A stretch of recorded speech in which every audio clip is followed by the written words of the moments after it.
10 Cloverfield Lane came about when we got this script. It was a spec script that it was different in some ways, but the fundamental idea of being of finding yourself in this cellar, realizing you've been in an accident, that someone has rescued you, but you're chained to this bed and you don't know where you are, and you discover that you're in this sealed bunker. And the person who has rescued you tells you that there's been this mysterious attack outside.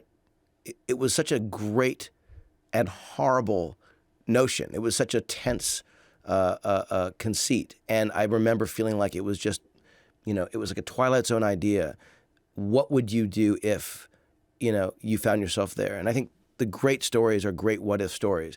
And I think if you said to someone, what if you found yourself trapped in a place and you were told it was really dangerous outside, but then you discovered it was really terrifying inside, what would you do? And that idea I thought was just an incredibly powerful idea, so we began developing that. Dan Trachtenberg directed this film in a way that I don't think, watching this movie, you'd ever think this was his first movie. He directs with a real confidence, an incredible sense of rhythm, got performances out of these really fine actors that are subtle and authentic, terrifying, and heartfelt. And I was impressed with what Dan did, the way he collaborates with his actors, his crew, with us. It was, the whole experience was, I felt very lucky to get to work with Dan. I was a fan of Mary Elizabeth Winstead's from her work in Scott Pilgrim, and was thrilled that she was going to be in this movie. She does some incredible stuff in this movie. Her character, Michelle, has a lot to react to, but it was obviously very important for her, for Dan, for all of us, that Michelle not be a character that is just reactive. She had to be strong, she had to be resourceful and obviously proactive. And this is a movie about someone who begins the story, essentially someone who runs from trouble. And you meet her, and that's what she's doing. And she tells a story in the middle. It's a very emotional story where you realize that's her condition. And this is really a story about this character coming to terms with that side of her, that part of her personality, and realizing that it's the last thing that you can do. And when there is trouble, you need to face it, and you need to grapple with it, and you need to deal with it. Mary plays this character with an amazing strength, even when she's terrified, even when she is perplexed as to what move to make, even when she's desperate, shocked. And there's a lot of that going on. She's never giving up. She's always in this moment of what is the right move to make.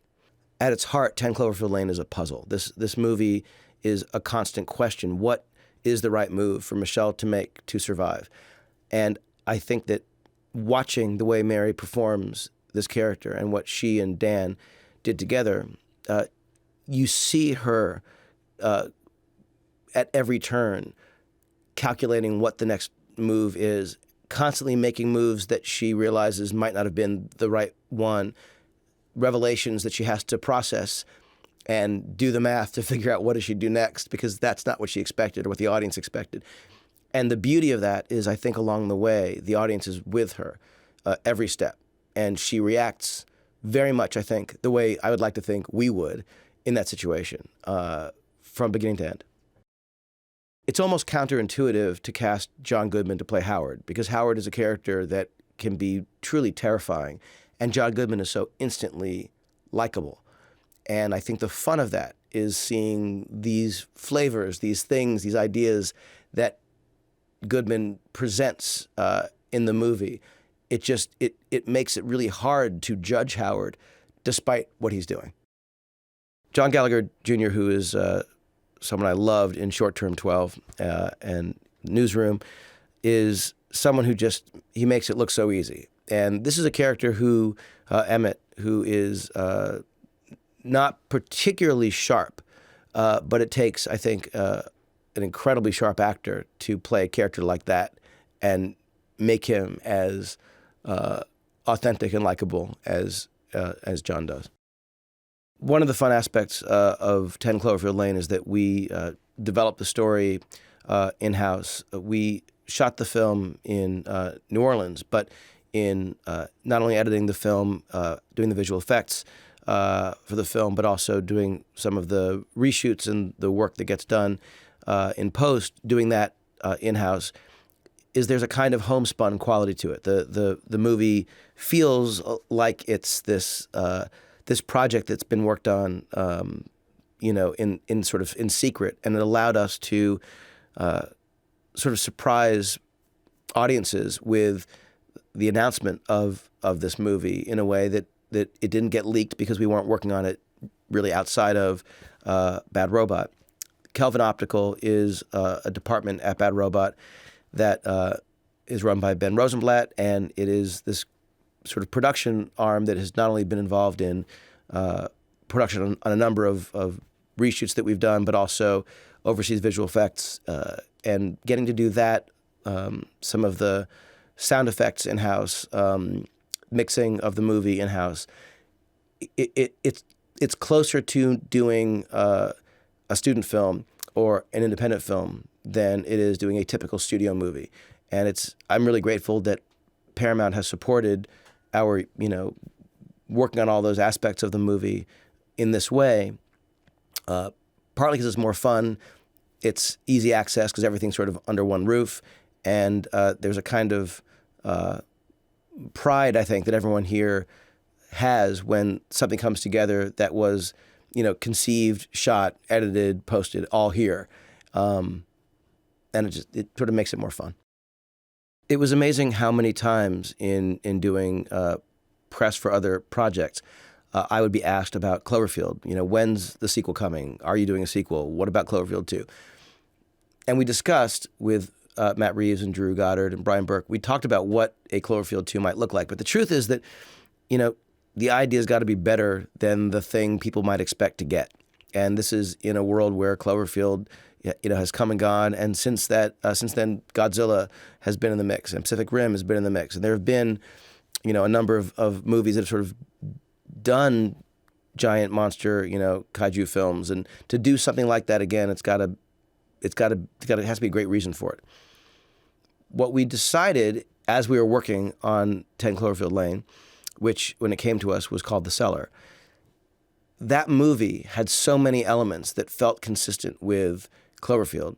There was a sense of humor to it. There were characters that we related to and really liked. There was a kind of DNA that felt like Cloverfield, though it wasn't the same characters, it wasn't the same monster, it wasn't a found footage movie. There were so many things, sort of the Venn diagram of these movies was too obvious. And because it felt that way in-house, we thought, well, there's no reason this can't literally be a Cloverfield movie. So what we thought was, if a Cloverfield sequel wasn't a literal Cloverfield sequel, but rather an original story, and what if the thing that many people are bemoaning, which is, well, how come there aren't enough original stories now being made by major studios? We thought, well, this is actually a great opportunity to allow it to exist in a world where there is a reason for it being a Cloverfield movie. And we have a lot of things that we're working on that are sort of connections, that are sort of in-house ideas.